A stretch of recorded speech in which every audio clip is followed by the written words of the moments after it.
tienes curiosidad sobre las bombas atómicas y quieres saber cómo fueron creadas, aquí tengo mi libro para ti, El átomo como arma, que está a la venta en Amazon y también en la tienda de Wecla. Por el enlace y el código QR, si quieres tu copia autografiada por mí para ti, solo manda un correo a Sala de Guerra con tu código postal para que pueda calcular el envío. Anoche, entonces, Israel afirmó haber eliminado a Ali Lariani.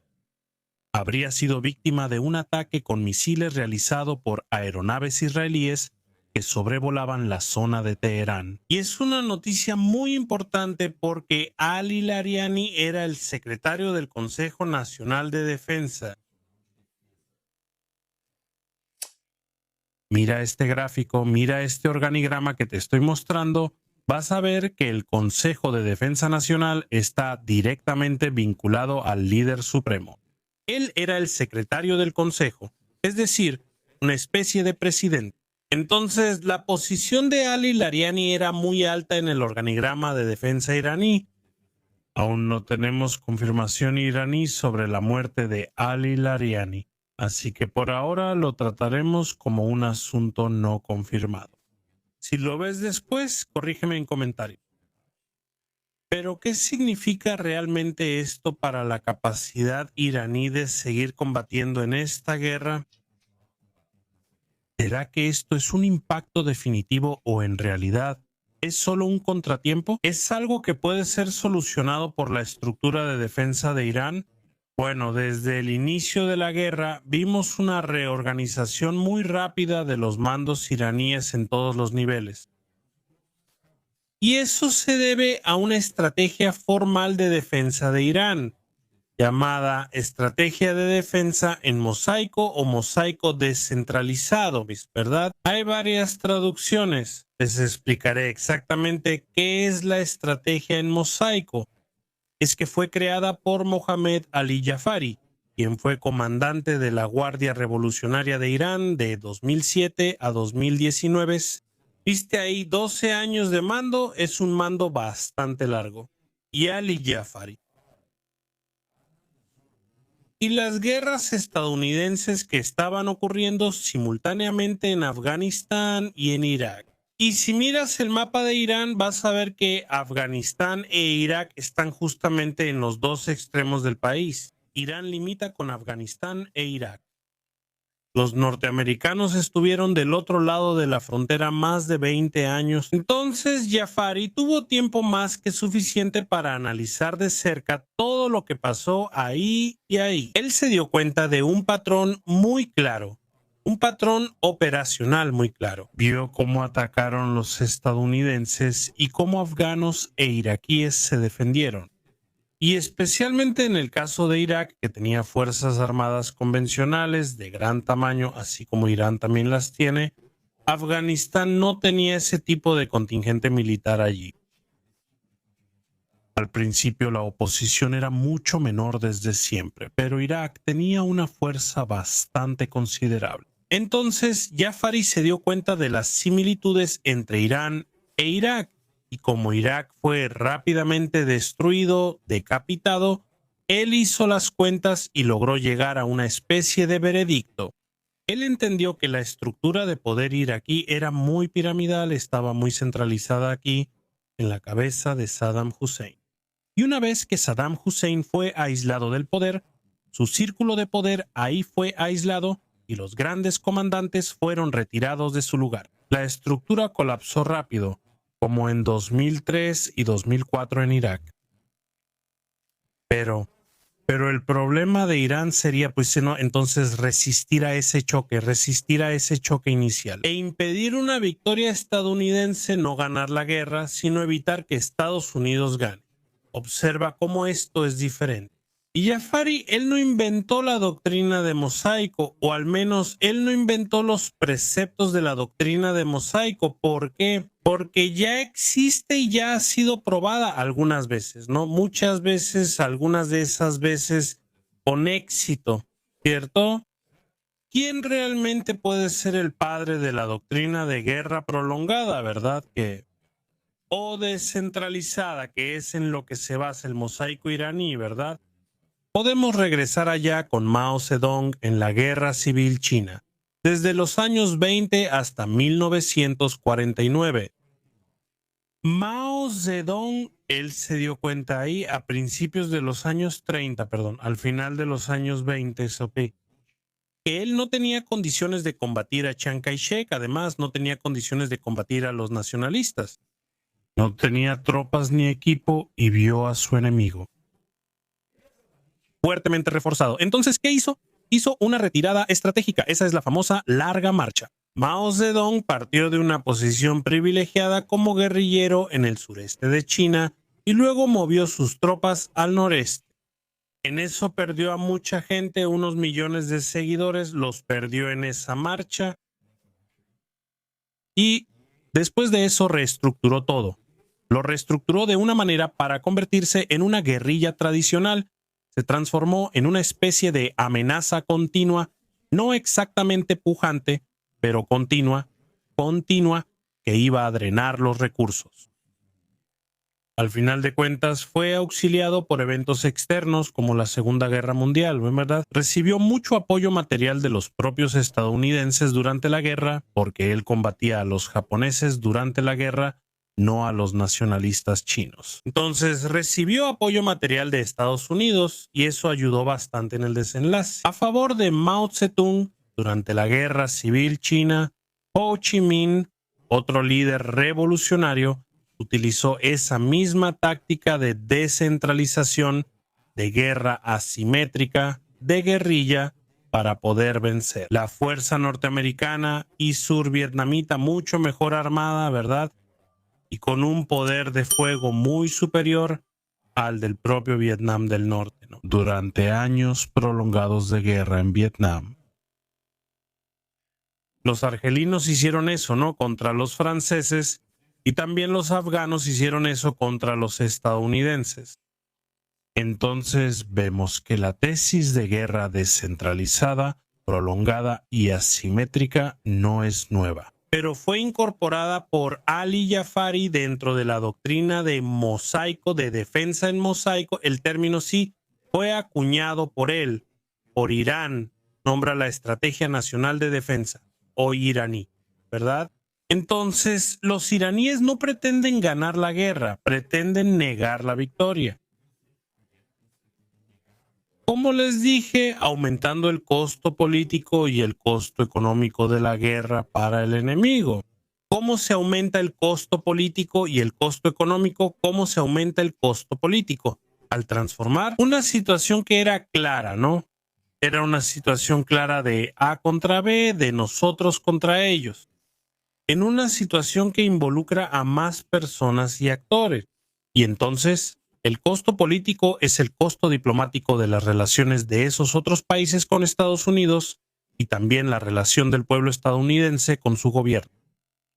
¿Se acuerdan de Vietnam cuando Jane Fonda fue al Vietnam del Norte e hizo una especie de recorrido con los norvietnamitas, recibiendo a una actriz famosa? ¿Y cuánto impactó eso dentro de Estados Unidos, verdad? Para la formación de los grupos contrarios a la guerra de Vietnam dentro del país. Actualmente tenemos redes sociales. Ya no es necesario que una actriz de Hollywood vaya. En Irán también contamos con ellas. Entonces, hoy en día la inteligencia iraní usa el Internet a su favor para poder también aumentar el costo político de la guerra, ¿verdad? También contra Estados Unidos e Israel. No es que los otros dos no lo hagan también, porque el dominio de la información atraviesa todos los demás dominios: tierra, mar, aire, espacio y ciberespacio. Por lo tanto, es fundamental para el control político de los costos políticos de una guerra en el siglo XXI. Y también tenemos los costos económicos, ¿verdad? Los costos económicos, en el caso de Irán, están claramente relacionados con el petróleo y los derivados del petróleo. ¿Por qué? Porque en el Golfo Pérsico, en la costa iraní, están los mayores depósitos de petróleo, las refinerías y los centros de distribución más grandes del mundo. Y ese accidente geográfico particular ahí en Irán, en la costa iraní, que es el estrecho de Hormuz, es una bendición para los iraníes, porque ellos logran controlar realmente todo el flujo de petróleo de toda la región ¿verdad? A través del cierre del estrecho o, como están haciendo hoy, un cierre selectivo del estrecho, porque no es un cierre al 100% del estrecho. Ellos controlan qué barcos, de qué bandera pueden pasar y cuáles no pueden pasar, ¿cierto? Algunas naciones tienen salvaguardas y otras las obtienen mediante acuerdos con el gobierno de Irán, beneficiando a Irán con ciertos tratos. Eso puede ser el suministro de algún tipo de material. Puede ser, en fin, la facilitación de financiamiento de alguna naturaleza. ¿Entiendes? Entonces, el estrecho de Hormuz es en realidad una gran palanca para la doctrina de defensa nacional iraní. Bien, entonces, ¿en qué consiste, amigo? Vamos a suponer. Ahora, estamos hablando de la doctrina de Mosaico y hasta el momento no ha sido muy utilizada en la práctica, excepto en la cuestión de la sustitución de líderes, de la que ya les voy a hablar aquí. ¿Está bien? ¿Por qué digo esto que no ha sido muy utilizada? Porque Irán no fue invadido, ¿no es así? Irán hasta el momento aún no ha sido invadido, si es que lo va a hacer, no ha sido invadido. Entonces, todavía no es aquella situación de Vietnam y tampoco es aquella situación de Irak y Afganistán. No existe una invasión terrestre de Irán hasta el momento, pero si hubiera una invasión terrestre de Irán, ¿cómo reaccionaría el Mosaico? Bueno, Irán tiene dos conjuntos de fuerzas armadas, dos conjuntos independientes. Existe el Artesh, que son las fuerzas armadas tradicionales, ejército, fuerza aérea, marina y fuerza de misiles. Y existe la famosa Guardia Revolucionaria iraní, que también tiene una fuerza terrestre, naval, aérea y una fuerza de misiles. Solo que los números en la Guardia Revolucionaria son mucho menores que los números de las Fuerzas Armadas tradicionales, del Artesh. Entonces, gente, nos damos cuenta de que las fuerzas tradicionales, que suman cerca de 350,000 hombres la mayoría, claro, en las fuerzas terrestres del ejército, de acuerdo con Mosaico, son las fuerzas armadas tradicionales las que deben recibir el primer impacto de la guerra, las que deben recibir el primer impacto de la invasión estadounidense. O sea, el choque con las fuerzas terrestres estadounidenses debe hacerse con el Artesh, por lo tanto, se presume un número de bajas bastante grande para el Artesh en una invasión terrestre de Irán. La segunda ola, o sea, la segunda ola de resistencia, ni siquiera diría de ataque, sino de resistencia, es asumida entonces por la Guardia Revolucionaria. Como la Guardia Revolucionaria es bastante más pequeña en comparación con el ejército, tiene cerca de 150,000 hombres. La Guardia Revolucionaria se apoya en otra organización para conformar sus filas de soldados, sus cuadros de combate efectivo.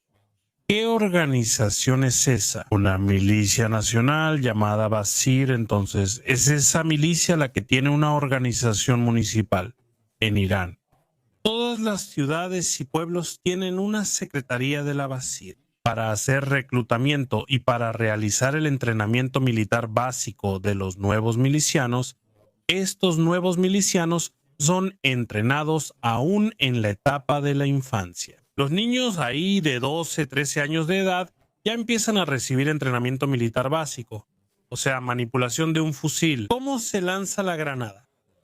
En fin, reciben un entrenamiento básico para convertirse en un soldado mínimamente efectivo. Pero las cifras de Basir van a variar mucho. Hay informes que dicen 90,000, pero hay informes que llegan hasta 1,000,000 de hombres en Basir. Y todo eso va a depender de la capacidad efectiva del gobierno iraní para llevar a estos milicianos al frente de batalla de verdad, de llevarlos al frente. Porque una estimación en realidad puede hacer que los números vayan para cualquier lado. Pero, ¿y de verdad? Cuando ocurre el ataque, ¿cuántos de esos milicianos en realidad ciudadanos comunes habrá? Van a ser llevados efectivamente a la línea, ¿entiendes? Entonces, eso es una gran interrogante. En el esquema defensivo iraní, solo podemos saberlo realmente en caso de una invasión de verdad, ¿verdad? Entonces, el esquema de defensa en mosaico presume ese orden que les mencioné, mientras que la fuerza de misiles que estamos viendo ahora en acción, la fuerza de misiles ejerce el único sistema, la única capa de contraataque posible, ¿verdad? Porque ese sistema de misiles, todo el programa de misiles, es el que va a realizar los ataques de largo alcance. Es el que va, por ejemplo, a alcanzar bases enemigas. ¿Qué hace ahora? Busca alcanzar líneas de suministro y puntos neurálgicos. También aplica en la guerra económica. ¿Por qué? Porque ni Aretesh ni la Guardia Revolucionaria tienen ni deben tener capacidad ofensiva ahora. Eso no está previsto. Su capacidad es defensiva, como indica el modelo defensivo iraní, ¿verdad? Y ahí viene la cuestión de los sucesores que les mencioné, ¿verdad? Pues que ya vimos el modelo de mosaico funcionando de forma más obvia. Es con la cuestión de los sucesores. Dicen que esa idea fue del ayatolá Ali Jamenei, quien murió el primer día de la guerra, ¿cierto? De nombrar a 4 sucesores, por eso se llama modelo del cuarto sucesor. Nombras a 4 personas para el mando de todos los organismos militares importantes del país. Si uno muere, tienes un segundo. Si el segundo muere o tiene algún problema para poder asumir, el tercero asume y, por último, un cuarto.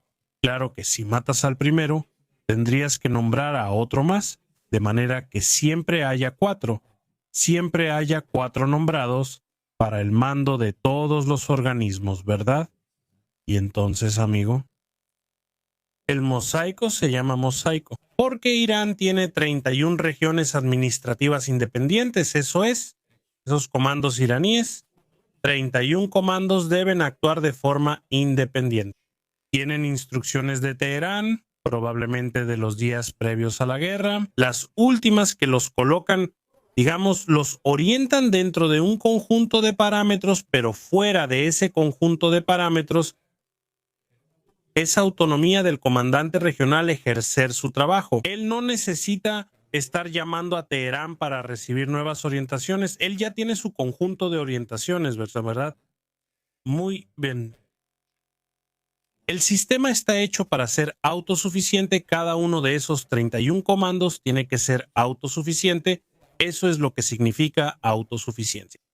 Tener capacidad de maniobra, tener capacidad de mantenerse en batalla, o sea, logística, y tener capacidad de mando, tener autonomía de mando, poder actuar de acuerdo con lo que él considera mejor ante la situación que se le presenta, ¿verdad? Y esas 3 capacidades que les mencioné resultan en la capacidad de resistencia prolongada, de acuerdo con la tesis de Ali Jafari, resultan en la capacidad de resistencia prolongada. O sea, si tengo 31 comandos que son independientes y que no se van a rendir solo porque Teherán se rindió, puedo mantener un combate prolongado durante, no sé, meses o incluso años, contra una fuerza enemiga que invade mi territorio, ¿verdad? Como mencioné, hay una jerarquía en esos 31 comandos. Primero la Arteste, luego la Guardia Revolucionaria y los misiles cubriendo todo, ¿no? Pero ahora voy a hacer una especie de análisis crítico de este modelo. Según lo que puede materializarse en caso de una invasión norteamericana, ¿verdad? ¿Por qué, gente? Porque toda la base orgánica de un componente de un sistema militar, ¿verdad?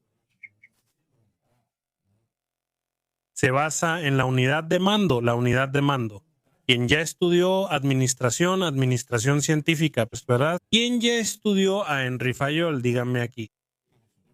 En los comentarios FEMAPE se van a acordar de un principio básico de administración de Fayol, que es la unidad de mando. Y los militares no están fuera de ese tipo de necesidad, ¿verdad? Pues de ese tipo de prerrogativa, de ese punto vital. La unidad de mando es esencial para que puedas reaccionar adecuadamente, ¿entiendes? Para que puedas reaccionar. Entonces, cuando una fuerza enemiga se propone invadir tu país y elige un punto para invadir,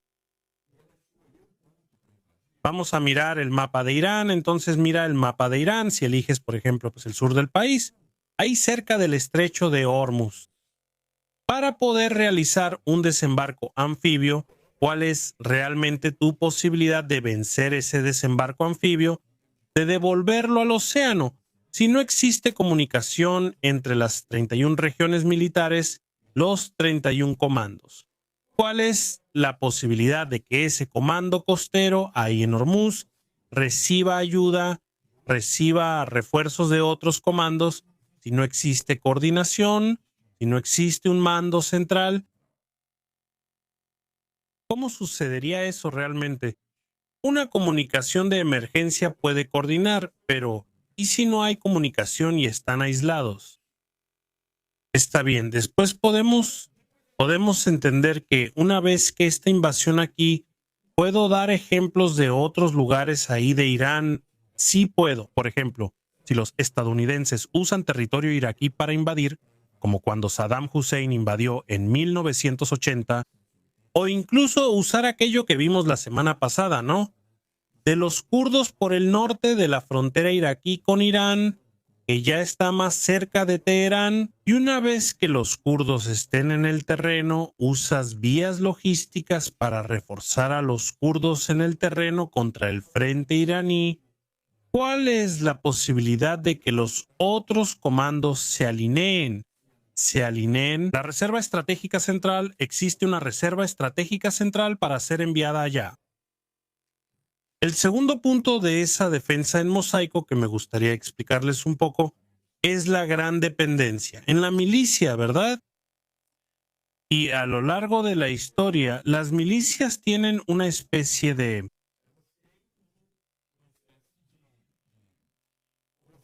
coeficiente combativo, ¿verdad? Capacidad combativa menor que la de las tropas. No solo porque su logística es mucho peor, sino porque el entrenamiento del miliciano es mucho más frágil. Es mucho menor que el entrenamiento del soldado, particularmente un soldado del ejército de los Estados Unidos. Entonces, en una batalla frontal, en una batalla campal, en una batalla urbana, contra fuerzas estadounidenses, los milicianos que no tienen estandarización, seguramente debido a décadas de sanciones, van a usar armamento diferente, en diferentes estados de conservación, con depósitos de munición, capacidades de suministro bastante reducidas, me imagino. Efectivamente tendrían una capacidad combativa menor que una fuerza bien abastecida y uniformada, como debería ser la Ardash, ¿verdad? Y entonces, por lo tanto, tenemos una situación en la que los refuerzos se ven imposibilitados o muy dificultados, porque en una fase de invasión terrestre los estadounidenses tienen una doctrina para eso, ¿verdad?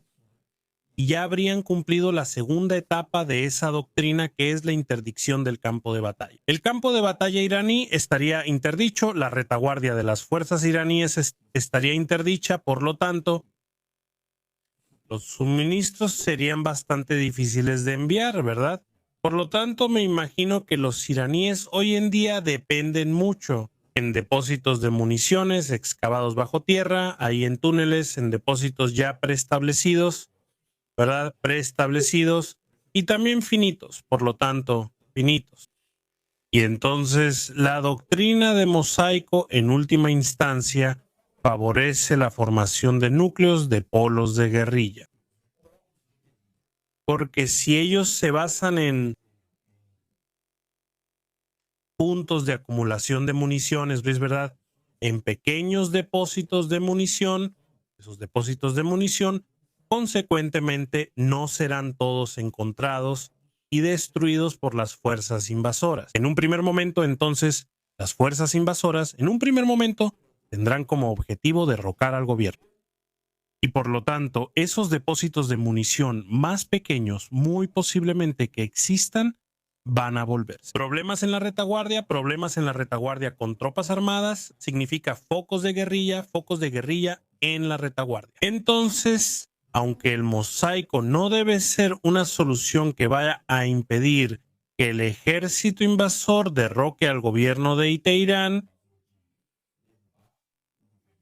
sí puede de hecho generar un problema a mediano plazo para la fuerza invasora, con la formación de un gran número de guerrillas y el terreno bastante montañoso de Irán. Si le echas un vistazo, abre Google Maps, amigo. Échale un ojo al terreno de Irán. El terreno de Irán es extremadamente montañoso. Y eso, claro, favorece la operación de grupos de guerrilla.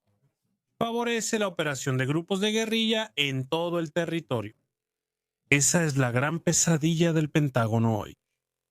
Noten que mencioné toda la línea, lo que no es problema para el Pentágono, ese es su problema. Es esta última etapa porque la prolongación de una guerrilla en un territorio grande y montañoso como Irán resulta en la famosa guerra infinita, que fue la guerra de Afganistán, que tuvieron que salir de ahí porque no tenía solución.